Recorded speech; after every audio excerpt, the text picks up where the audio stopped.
누군가 성도님들에게 소원이 무엇입니까? 묻는다면 뭐라고 대답하겠습니까?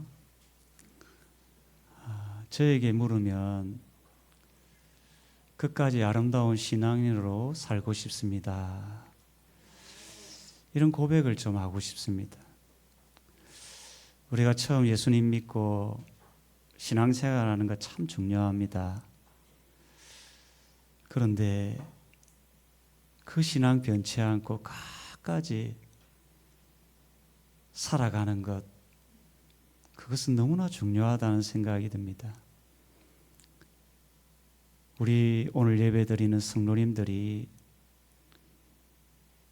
끝까지 아름다운 신앙인으로 살아가기를 축원합니다. 참 그렇게 되기를 바라는 마음으로 오늘 저는 아름다운 신앙인으로 마무리하려면 이런 제목으로 말씀을 전하고자 합니다. 어떻게 하면 끝까지 아름다운 신앙인으로 살아갈 수 있을까? 첫 번째는 형통할 때 넘어질까 조심하라입니다. 성도가 신앙생활을 하다가 언제 넘어지고 죄에 빠질까요?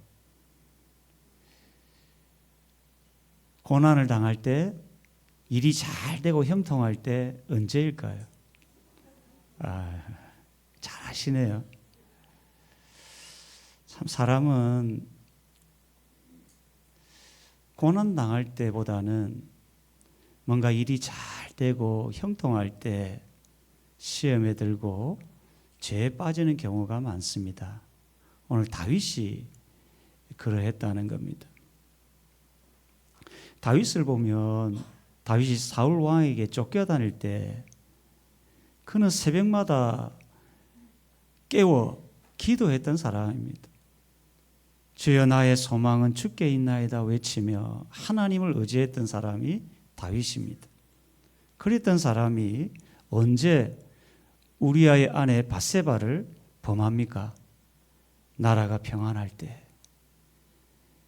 자신에게 어려움이 없을 때 그는 자신도 생각하지 못하는 죄를 범하고 맙니다. 오늘 본문에도 보면 다윗의 인생 말년의 모습입니다. 나라가 평안하고 어려움이 없을 때 그에게 시험이 오고 그에게 문제가 생기는 겁니다. 1절을 보면 여호와께서 다시 이스라엘을 향하여 진노하사 그들을 치시려고 다윗을 격동시키사, 이 격동시켰다는 것은 부추겼다는 겁니다. 뭔가를 하도록 부추겼다라는 겁니다. 뭘 하도록 부추겼냐면 인구를 조사하도록 부추겼다는 겁니다. 마치 하나님께서 다윗은 전혀 생각할 마음이 없는데 하나님이 부추기처럼 느껴지지만 사실은 그렇지 않습니다. 역대상 21장 1절에 보면 이 일을 사탄이 한 것으로 표현합니다. 사탄이 다윗을 충동하여 인구를 조사하도록 했다는 겁니다. 그래서 오늘 본문과 역대상 21장 1절을 종합해서 우리가 본다면 다윗이 평안할 때, 나라가 평안히 있을 때 자기 마음속에 인구를 조사하고 싶은 마음이 생긴 겁니다. 그 마음을 사단이 알고 충동을 한 겁니다. 야야 잘한다 충동을 하고 하나님이 그것을 허용한 겁니다. 그래서 다윗은 곧장 인구 조사를 합니다. 2절에 보면 단에서 브엘세바 하면 우리로 이야기하면 할라에서 백두까지 이스라엘 전체의 인구를 조사하라고 합니다. 여기서 우리는 민수기에 보면 인구를 조사하는 장면이 2번 나옵니다. 인구 조사하는 것 자체가 문제가 있는 것이 아니라 인구를 조사한 다윗의 동기가 문제가 되는 겁니다. 오늘날 사람들은 이 숫자 노름에 빠져 있는 경우를 종종 봅니다. 학생들은 학교 가면 내 성적 몇 등이냐고 묻습니다. 이 수에 민감합니다, 굉장히. 특히 학생들 보면 내 키가 얼마냐 물어봅니다. 어른들은 뭘 물어봅니까? 연봉이 얼마냐? 아파트 몇 평에 사느냐? 이 숫자 노름에 빠져 있는 현대인들을 봅니다. 정치인들은 유권자의 득표수, 투표수에 굉장히 민감합니다. 그런데 이것이 교회 안에도 밀려온 겁니다. 성도들이 우리 교회는 말고 성도들이 만나면 너희 교회 성도들이 몇 명 모이냐? 너희 교회 재정이 얼마나 되냐? 교회 건물이 얼마나 크냐? 여기에 관심을 갖습니다. 여기에 관심을 갖는 겁니다. 교회가 우리의 신앙이 어떤 숫자, 수에 관심을 갖게 된다면 우리의 신앙이 조금씩 변질될 수가 있습니다.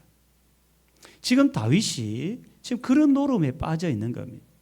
인구조사를 해서 자기를 드러내고 싶은 겁니다. 과시하고 싶은 겁니다. 그게 이제 9절에 나옵니다. 9절을 보면 독특한 표현이 나옵니다. 거기에 보면 이스라엘에서 칼을 빼는 담대한 자. 칼을 뺀다는 것은 전쟁에서 싸울 만한 사람의 수를 센 겁니다. 그게 얼마입니까? 이스라엘에는 80만, 유다에는 50만, 80 더하기 50은 얼마입니까? 130. 우리나라 군대 군사들 인원이라 해야 되나? 얼마인 줄 압니까? 60만 대군에서 무너져서 50만 대군도 무너지고 48만, 7만, 6만 점점 떨어지고 있는 상황입니다. 우리는 5천만 인구인데 50만도 안 되는 우리는 군사를 보유하는데 지금 이스라엘, 유다는 몇만입니까? 130만. 칼을 빼는 사람. 다윗은 이것을 통해서 자기의 현 위치, 자기의 지도력, 왕으로서의 자기의 위치를 사람들에게 드러내고 싶은 겁니다. 자, 이게 숫자에 빠진 다윗의 안타까운 모습입니다. 지금 이스라엘 역사를 보면 이스라엘은 군대 수로 승리한 적이 없습니다. 애굽에서 이스라엘 백성이 나올 때 초강대국 애굽의 군대를 멸했던 것이 그들의 군대 수 때문이 아닙니다. 하나님이 수장한 겁니다. 가나안을 정복할 때도 한번 보시면 여호수아가 대단한 능력을 가지고 이스라엘 백성들이 대단한 군사력 때문에 승리한 게 아니라는 겁니다. 하나님의 은혜로 그들이 가나안을 정복한 겁니다. 여러분, 압살롬이 반란을 일으켰을 때 압살롬 군대가 막강했습니다. 그때에도 군대 수로 다윗이 승리한 게 아닙니다. 다윗은 누구보다 어릴 때부터 이 사실을 알았습니다. 골리앗과 싸울 때 그가 뭔가 대단한 힘을 가져서 승리한 게 아니거든요. 하나님의 은혜로 그는 승리한 겁니다. 누구보다 하나님의 은혜로 승리한 것을 아는 다윗이 인생 말년에 자신도 모르는 사이에 교만한 마음이 꿈틀꿈틀 자기 마음에 사로잡고 말았던 겁니다.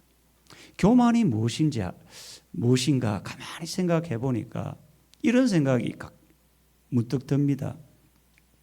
하나님이 차려준 밥상에 뭘 넣는 겁니까? 숟가락을 넣는 거예요. 자기가 한 것처럼. 이게 교만입니다. 지금까지 다윗의 왕국, 다윗의 왕대심은 하나님이 세운 건데 하나님의 나라를 든든하게 한 건데 어느 날 나라가 너무 평안한 겁니다. 문제가 없는 겁니다. 그러다 보니까 하나님이 행하신 일들은 점점 사라지고 자기가 마치 한 것처럼 과시하고 싶은 겁니다. 사람 속에는 자신도 모르는 사이에 이런 마음이 들 때가 있습니다. 성도님 여러분, 우리가 아름다운 인생 신앙인으로 마무리하려면 꼭 기억할 첫 번째는 뭐냐 하면 형통할 때 넘어질까 조심하라입니다. 바울은 이것을 조금 더 다르게 표현합니다. 선줄로 생각할 때 넘어질까 조심하라. 여러분의 인생 지금 어떤 환경으로 살아가는지 저는 잘 알지 못하지만 건강할 때, 뭔가 가정이 평안할 때 그 평안을 주신 하나님을 꼭 기억하시기를 바랍니다. 그때 우리의 인생 마지막이 아름답고 우리의 신앙이 아름다운 신앙으로 마무리될 줄 믿습니다. 자, 두 번째, 아름다운 인생 신앙인으로 마무리하려면 죄를 범했을 때 즉시 회개해야 합니다. 저는 죄 하면 늘 생각나는 이야기가 있습니다. 아주 귀여운 어린 사자가 있었습니다. 마치 고양이처럼 너무 귀여웠던 겁니다. 그래서 한 사람이 이 어린 사자 새끼를 집으로 데려간 겁니다. 그 처음엔 너무 귀여워서 다듬어 주고 먹을 걸 주고 키운 겁니다. 이 사자가 점점 크더니 큰 사자가 되어서 그 주인을 잡아먹고 말았던 겁니다. 저는 죄가 이와 유사하다고 생각합니다. 죄는 너무 달콤합니다. 처음에는 너무 달콤하고 아름답게 보이고 그렇게 매혹적으로 우리를 유혹합니다. 그런데 어느 순간에 우리가 처음에는 죄를 접근했지만 어느 순간에 죄가 우리를 삼켜버리고 마는 겁니다. 그래서 인생이 죄로 인해 파멸하게 되는 겁니다. 그래서 우리는 죄를 범했을 때 즉시 회개할 때 우리의 마지막 인생이 아름다워지는 겁니다. 그런데 다윗이 이것을 실패합니다. 다윗이 인구조사를 명했을 때 요압이 듣고 항의를 합니다. 그게 3절인데 요압 하면 여러분 어떤 사람인지 압니까? 요압은 한마디로 자기 마음대로 했던 사람입니다. 정말 감정을 주체하지 못하고 심지어 이 다윗이 간곡히 부탁하지 않습니까? 내 아들 압살롬만큼은 좀 긍휼히 여겨달라고. 그런데 요압이 어떻게 합니까? 죽여버립니다. 어떤 면에서 자기 마음대로 살았던 사람이 요압인데 그도 다윗이 인구조사를 하라고 했을 때 이것만큼은 하면 안 된다라고 다윗에게 이야기합니다. 그게 3절인데 하나님께서 이 백성을 100배나 더하게 하셨는데 이 모든 게 뭐라는 겁니까? 하나님의 은혜로 된 일인데 왜 인구조사를 해서 자신을 드러내려고 합니까? 그 말을 하는 겁니다. 참, 어떤 면에서 다윗이 이때 요압의 말을 귀담아 들었다면 어떠했을까? 그런 생각도 듭니다. 그때 사람이 어떤 일에 한번 딱 꽂히면 거기에서 벗어나기가 쉽습니까? 어렵습니까? 아유, 잘 아시죠. 이게 중독의 위험인 거예요. 한번 어떤 것에 빠져버리면 늪처럼 빠져나오기가 힘듭니다. 누가 말해도 사랑하는 아내가 남편을 위해서 간곡히 부탁을 해도 어떤 하나에 집착을 하게 되면 여기서 벗어나기 어렵습니다. 천하의 믿음의 용장이라고 했던 다윗도 여기서 벗어나지 못했던 겁니다.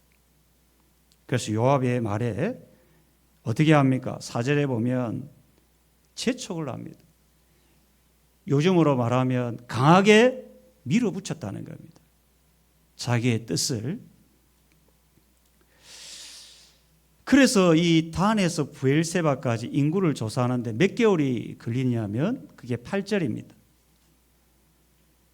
9달 20날, 9달 9개월 하면 며칠입니까?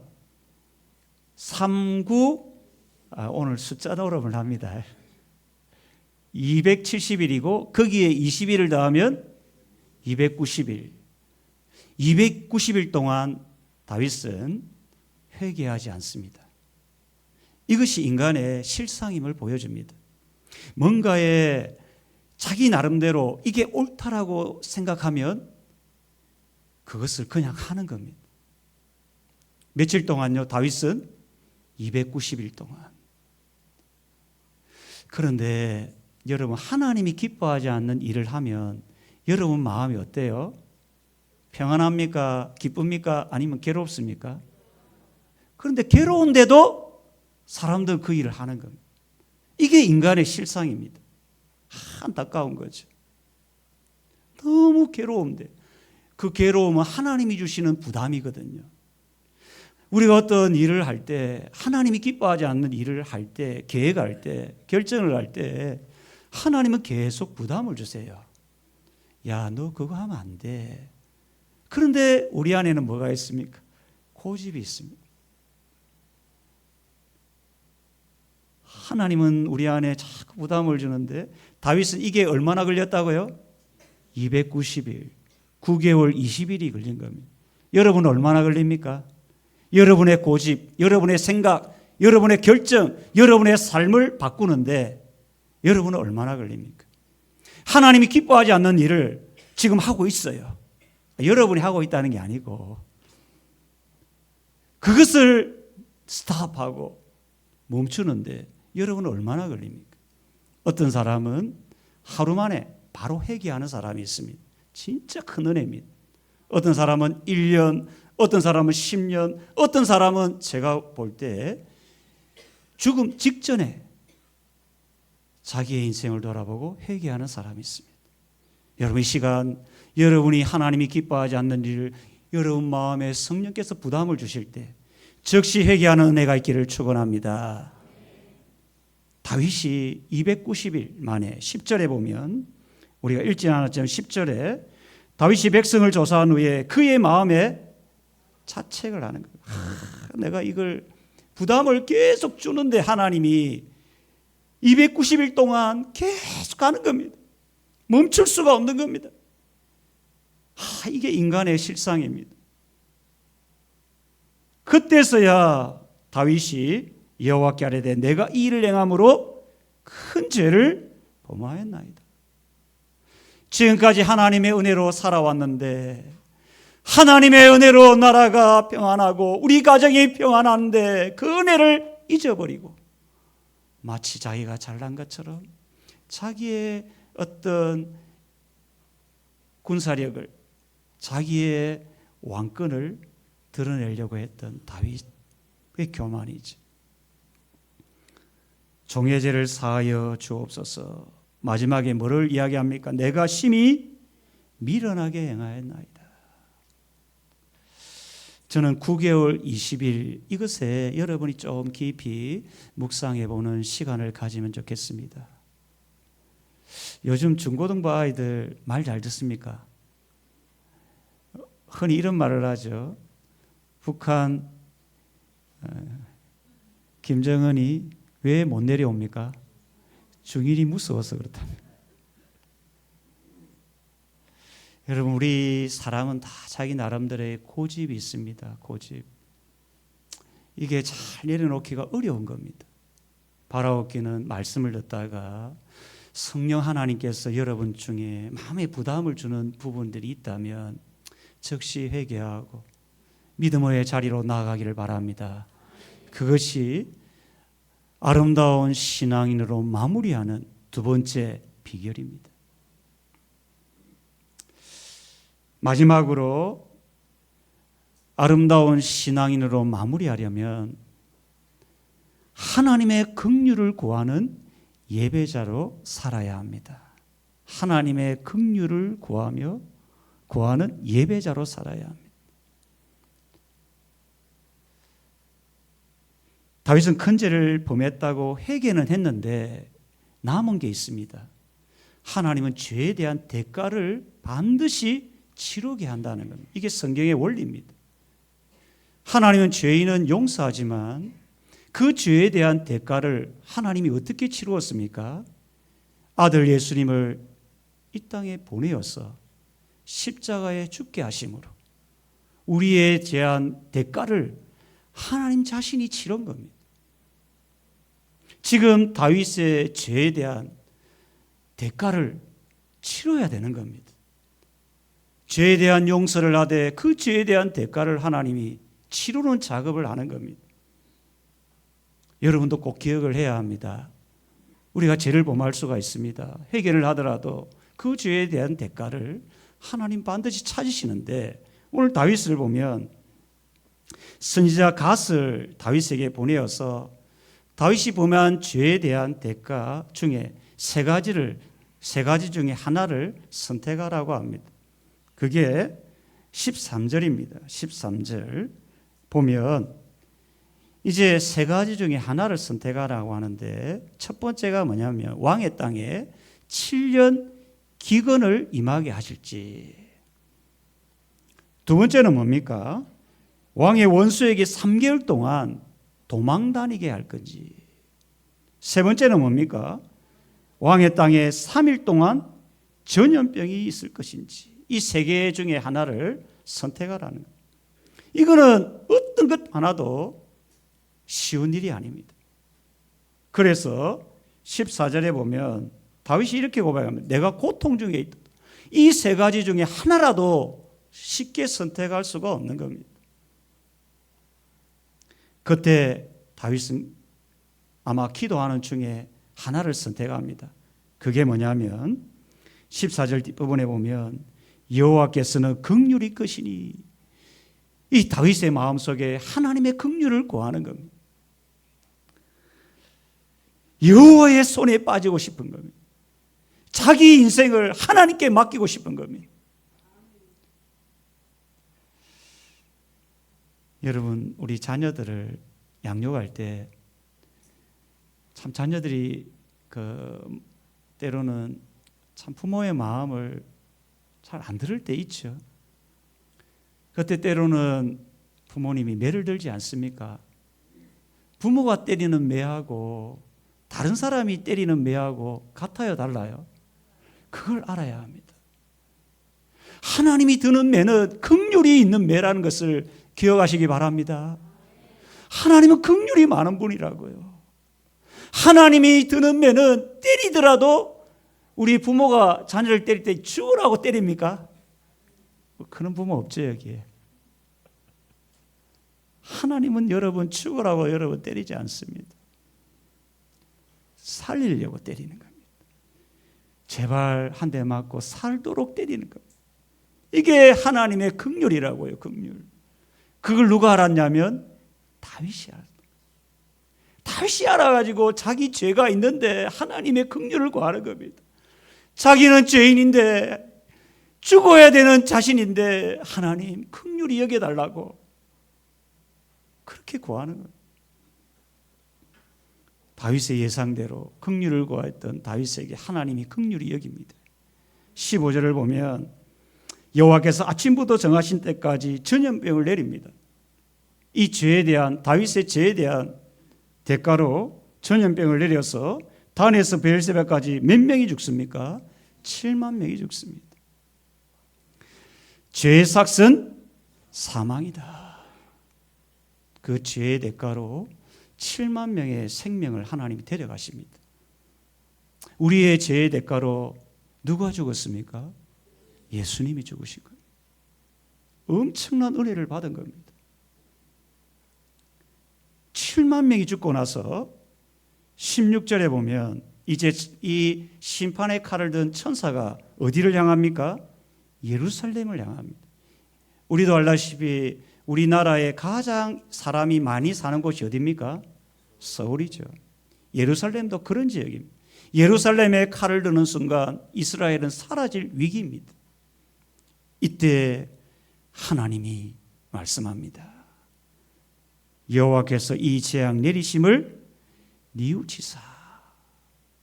하나님의 긍휼이 임하는 겁니다. 3일 동안 전염병을 내려야 되는 하나님의 말씀이 있는데 3일 동안 내렸다는 겁니까? 안 내렸다는 겁니까? 안 내렸다는 이야기입니다. 이게 긍휼이 많으신 하나님이십니다. 그리고 뭐합니까? 천사를 향해서 뭐라 합니까? 족하다. 이제는 내 손을 거두라. 하나님의 긍휼입니다. 사랑하는 성도님 여러분, 하나님의 긍휼이 여러분 가정과 삶 가운데 있기를 축원합니다. 때때로 우리가 다윗처럼 참 범죄할 때가 있습니다. 원치 않게 교만할 때도 있고 하나님은 자꾸 내 마음에 부담을 주는 게 있습니다. 너 그렇게 하면 안 돼. 하나님이 마음에 부담을 주는데 자기 고집대로 다 살아가다가 그럴 때도 있습니다. 그때마다 우리가 꼭 기도해야 될 부분 중에 하나가 하나님의 긍휼을 구하는 것. 나는 죄인이지만 하나님 나를 긍휼히 여겨달라고, 나를 불쌍히 여겨달라고. 그럴 때 하나님이 우리에게 진노를 내리는 그 손을 거두시게 됩니다. 그런 은혜가 있기를 바랍니다. 하나님의 긍휼을 구하는 예배자. 우리가 대단해서 우리가 뭔가 대단한 믿음의 사람이라서 이렇게 살아가는 게 아니라 하나님의 긍휼이 있으니까 그나마 이 자리에 와서 예배를 드리는 것. 그리고 여호와의 사자가 여부스 사람 아라우나의 타작마당 곁에 있는지라. 아라우나 타작마당, 이곳이 굉장히 중요한 장소입니다. 이곳이 바로 아브라함이 이삭을 드린 모리아 땅입니다. 이곳이. 그리고 이곳이 장차 솔로몬 때 성전이 세워지는 곳입니다. 이곳이 장차 예수님이 십자가를 지고 죽임을 당한 골고다 그곳입니다. 이 역사적인 현장의 자리에서 바로 이곳에서 하나님이 말씀합니다. 이곳에서 제단을 쌓아라. 그렇게 이야기합니다. 제단을 쌓으라는 것은 하나님께 번제를 드리라는 겁니다. 너 죄에 대한 대가로 어린 양을 잡아서 번제를 드리라는 겁니다. 요즘으로 말하면 주님의 몸된 교회에 와서 하나님의 긍휼을 구하는 예배자가 되라고 우리에게 말씀하는 겁니다. 너희들은 지금 한 주간 동안 또 이전의 삶 가운데 범한 죄가 있더라도 주의 몸된 교회에 나와서 그리스도의 피로 세운 교회에 나와서 하나님의 긍휼을 구하며 예배자가 되라고 말씀하는 겁니다. 그때 이 18절을 보면 이날에 갓이 다윗에게 이르러 그에게 이르되 올라가서 여부스 사람 아라우나의 타작마당에서 여호와를 위하여 제단을 쌓으소서. 갓이 이야기합니다. 그 말을 듣자마자 다윗은 안도의 한숨을 쉬며 바로 그 자리에서 어린 양을 잡고 25절에 보니까 여호와를 위해 그곳에서 여호와를 위해 제단을 쌓고 번제와 화목제를 드렸더니 이에 여호와께서 그 땅을 위한 기도를 들으시매 이스라엘에게 내리신 뭘 그쳤다고요?